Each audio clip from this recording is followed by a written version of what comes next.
It's 3 a.m. and I'm sitting on my bathroom floor staring at my phone screen. My hands are shaking. Not because I'm cold, not because I'm sick, because I just looked at my bank account and saw negative $473. Negative $473. You know that feeling when your stomach just drops, when you can't breathe for a second? That's where I was. And here's the really messed up part. This wasn't my first time on this bathroom floor. This was the third time this year. The third time I'd found myself at 3 a.m, mascara running down my face, wondering how the hell I got here again. From the outside, my life looked perfect. I had the designer handbag, the cute apartment with the exposed brick wall that photographed beautifully for Instagram, the wardrobe full of clothes I'd worn once. I looked successful. I looked like I had my life together. But behind every one of those perfectly filtered photos, I was drowning. And the worst part? I had no idea why. I wasn't stupid. I had a college degree. I had a good job making $58,000 a year.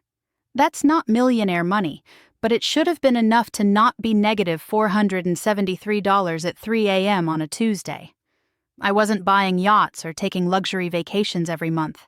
I was just living, going to brunch, buying clothes when I felt stressed, getting my nails done, normal stuff. Stuff everyone does. So why was I the one crying on a bathroom floor? Here's what nobody tells you when you're growing up. Your brain is literally wired to make you poor. Not because you're weak, not because you lack discipline, not because you're bad with money. Your actual physical brain has neural pathways that were designed 200,000 years ago when we were hunter-gatherers. And those same pathways are now sabotaging every financial decision you make. That 3 a.m. bathroom floor moment? That was the night I discovered I wasn't fighting bad habits. I was fighting biology. Let me paint you a picture of the 24 hours before that breakdown. I'd gotten my paycheck that morning, $2,100 after taxes. By midnight, I had $312 left. Where did $1,788 go in 12 hours? I couldn't tell you. There were no big purchases, no emergencies, just a coffee here, lunch there, those shoes I didn't need but were on sale, the subscription box I forgot to cancel, the Uber instead of the subway because I was tired, death by 1,000 tiny cuts. And here's the thing that broke me that night. I'd promised myself this time would be different. I'd said the same thing 2 months ago on that same bathroom floor, and 2 months before that. I kept thinking if I just tried harder, if I just had more willpower, if I just cared more about my future, I could fix this. But I was trying, I did care, and I was still failing. That's when the panic really set in. Because if trying harder wasn't working, what would? Sound familiar? If you're sitting there right now feeling that knot in your stomach, that shame that keeps you up at 3 a.m., that voice that tells you you're the only one who can't figure this out, I need you to know something.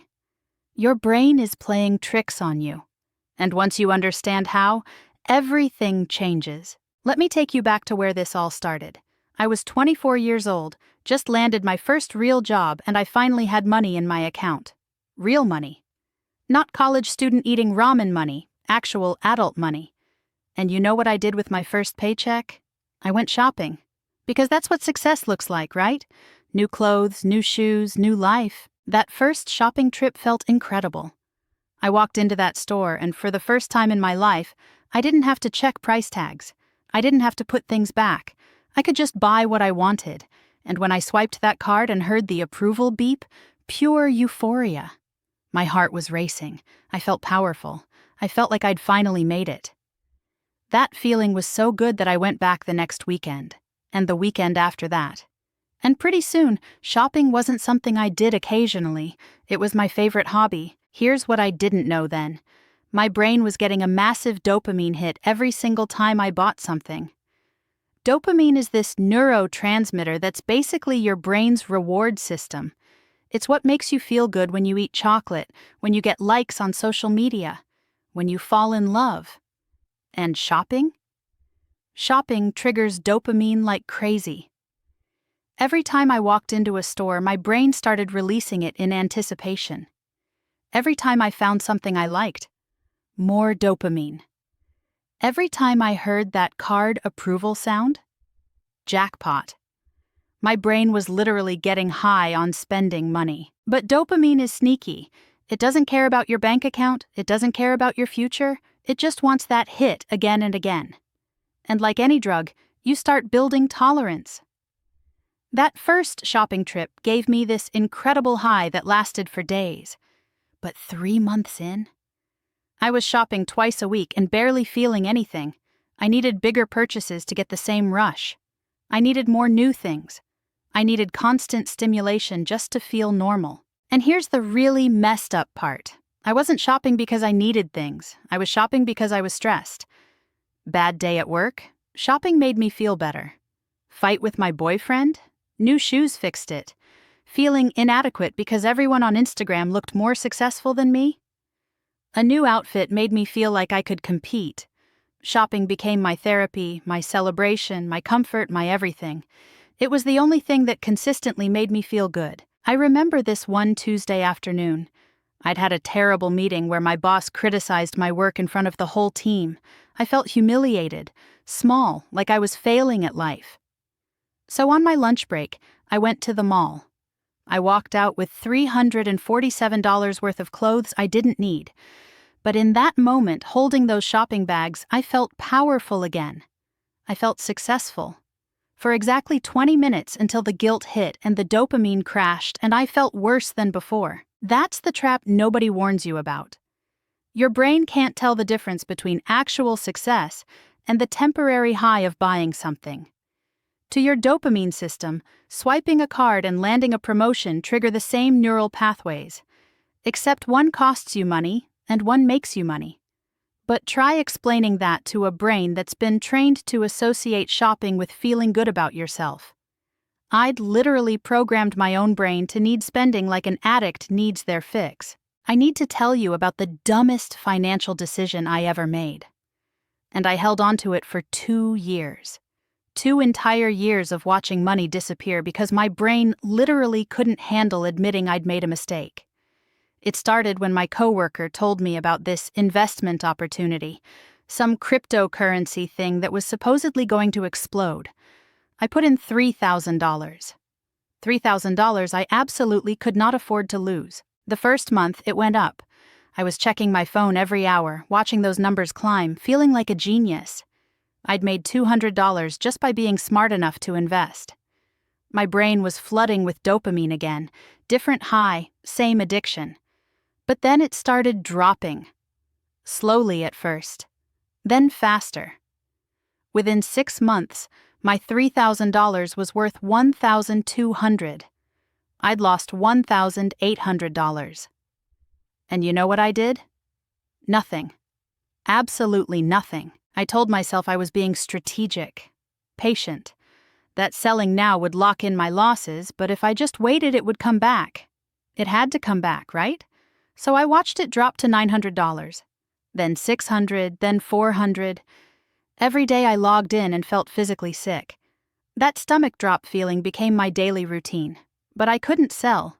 The idea of selling and making that loss real was so painful that I'd rather watch it bleed out slowly than admit I'd been wrong. This is loss aversion, and it's one of the most powerful forces in your brain. Research shows that losing money hurts about twice as much as gaining the same amount feels good. Think about that. Losing $100 causes twice the emotional pain, as winning $100 causes pleasure. Your brain is literally wired to feel losses more intensely than gains. So when I was staring at that investment, my brain wasn't doing rational math. It was screaming at me to avoid the pain of accepting that loss at all costs. But loss aversion didn't stop with that investment.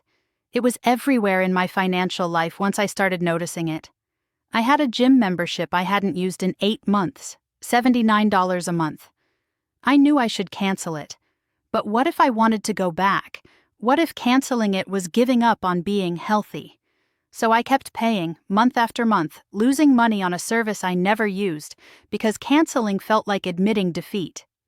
That's $948 a year on a gym I drove past every day but never entered. I had subscriptions to streaming services I'd forgotten existed, a meal kit delivery I never cooked, a premium music app when I used the free version, monthly charges that added up to $237 that I justified keeping because what if I needed them later?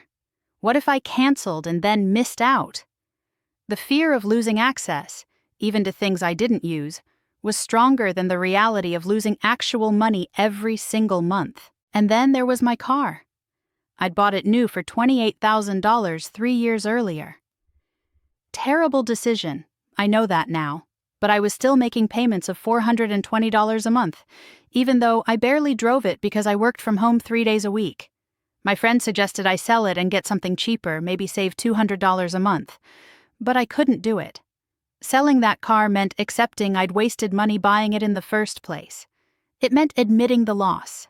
So I kept it, kept making payments, kept losing money to avoid feeling the pain of a loss that had already happened. Here's the cruelest irony of being broke.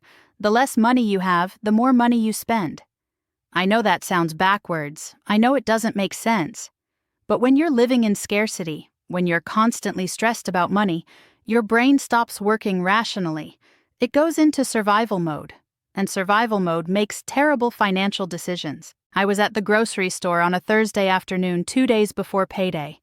I had $43 in my account and I needed to make it last. I was exhausted.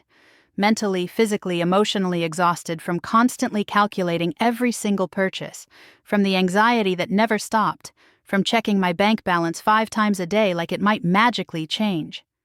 I walked past the bakery section and saw these cupcakes. Beautiful, fancy cupcakes with pink frosting.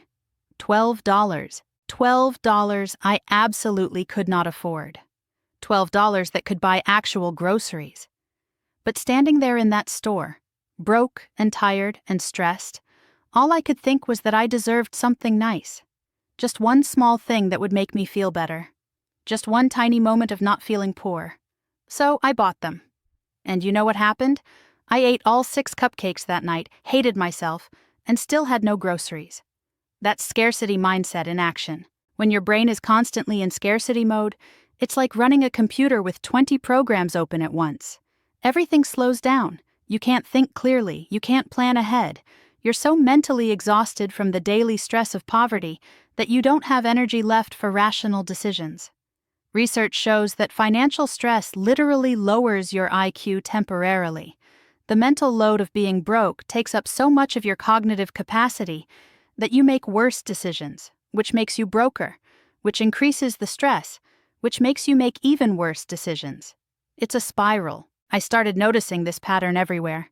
Every time I got close to being broke, I'd make impulsive purchases. Not big things, it was always small stuff.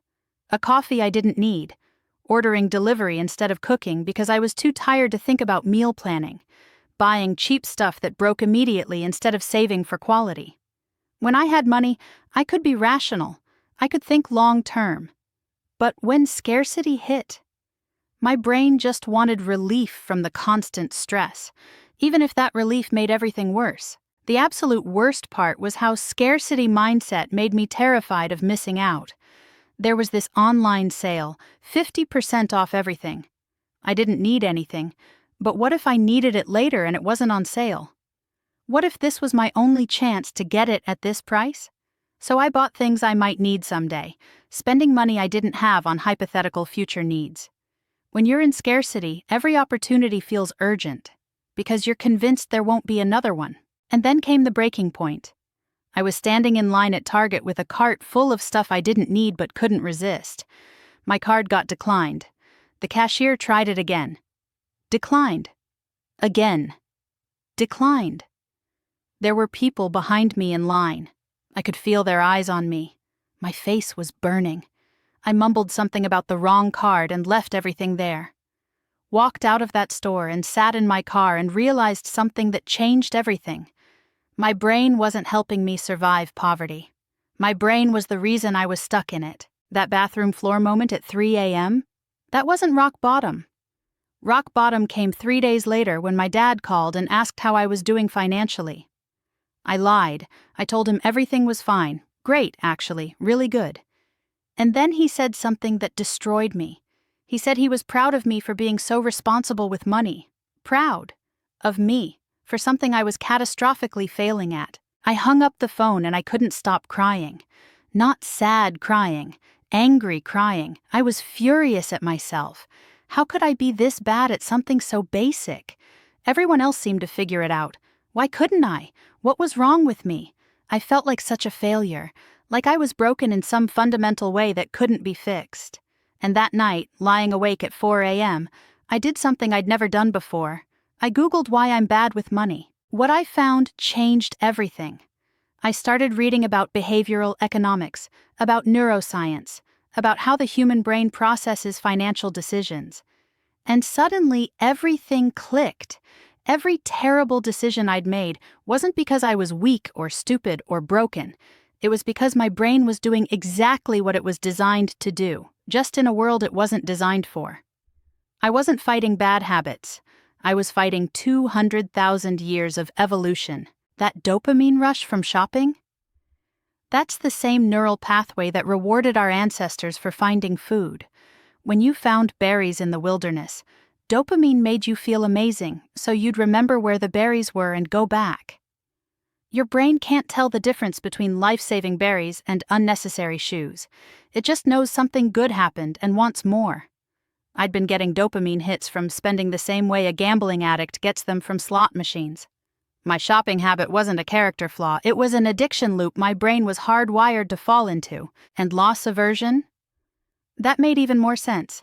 When our ancestors lost food or shelter, they could die. Losses were literally life-threatening. So our brains evolved to feel losses twice as intensely as gains to make us incredibly careful about not losing resources. That's why I held on to that terrible investment for 2 years. That's why I couldn't cancel subscriptions I never used.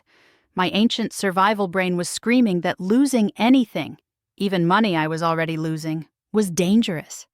It was trying to protect me by keeping me stuck. The scarcity mindset piece hit hardest. When you're stressed and your cognitive load is maxed out, your prefrontal cortex, the part that does rational planning, basically shuts down. Your amygdala takes over. That's your fear center, your survival mode. And survival mode doesn't care about your retirement account. It cares about feeling better right now. Those cupcakes, that impulse buying, that inability to think long-term when I was broke, that wasn't weakness. That was my brain in survival mode, desperately seeking relief from chronic stress. Sitting there at 4:30 a.m., reading research papers on my phone, I felt something I hadn't felt in years. Hope. Not because I'd found a magic solution, but because I finally understood the enemy. I wasn't fighting myself. I wasn't battling my own character. I was fighting biology. And once you understand how your brain works, you can stop fighting it and start working with it. Once I understood my brain was the problem, I stopped trying to fight it. Instead, I started designing systems that worked with my wiring instead of against it. The first thing I did was automate everything. If my brain got dopamine hits from spending, then I needed to never give it the chance. The day after my paycheck hit, money automatically transferred to savings. Gone. Out of sight, out of mind. I never saw it, so my brain never got the chance to spend it. I set up what I called friction barriers for my dopamine traps. Deleted all my shopping apps. Unsubscribed from every promotional email. Removed my credit card information from every website. Now, if I wanted to buy something, I had to physically get up, find my card, type in all the numbers.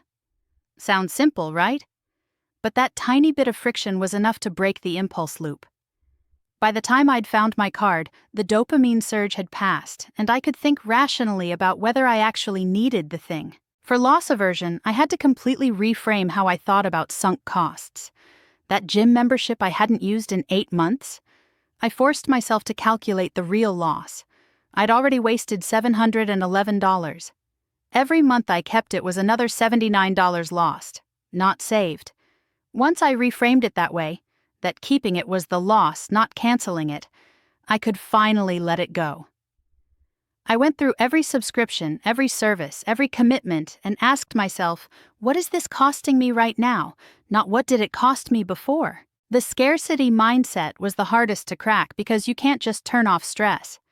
But I could reduce the cognitive load. I created what I called decision-free zones.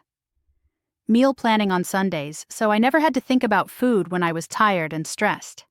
Setting specific shopping days so I wasn't constantly making micro decisions about whether to buy things. Automating bill payments so I wasn't using mental energy remembering due dates. Every decision I removed freed up brain space for better choices. I also had to give my brain the dopamine it craved, just from different sources. Every time I wanted to shop, I'd go for a walk instead. Exercise releases dopamine too. When I felt that urge to buy something to feel successful, I'd check my savings account instead. Watching that number grow gave me a bigger rush than any shopping trip ever had. I was literally retraining my reward system to celebrate saving instead of spending. Here's where I am now, 2 years later. I have $8,300 in savings. Real savings that I've never touched. My credit card is paid off. I still have bad days. I still feel the pull toward impulse purchases when I'm stressed. But now I understand what's happening. I can feel the dopamine surge starting, and I know what it is. Knowledge doesn't make you immune, but it gives you choice. If you're sitting there right now thinking your financial situation is hopeless, thinking you're too far gone or too broken or too bad with money, you're not. Your brain is just doing what it was designed to do. And once you understand that, once you stop fighting yourself and start working with your biology, everything becomes possible. You're not weak, you're not stupid, you're just human. And that's exactly what you need to be to fix this.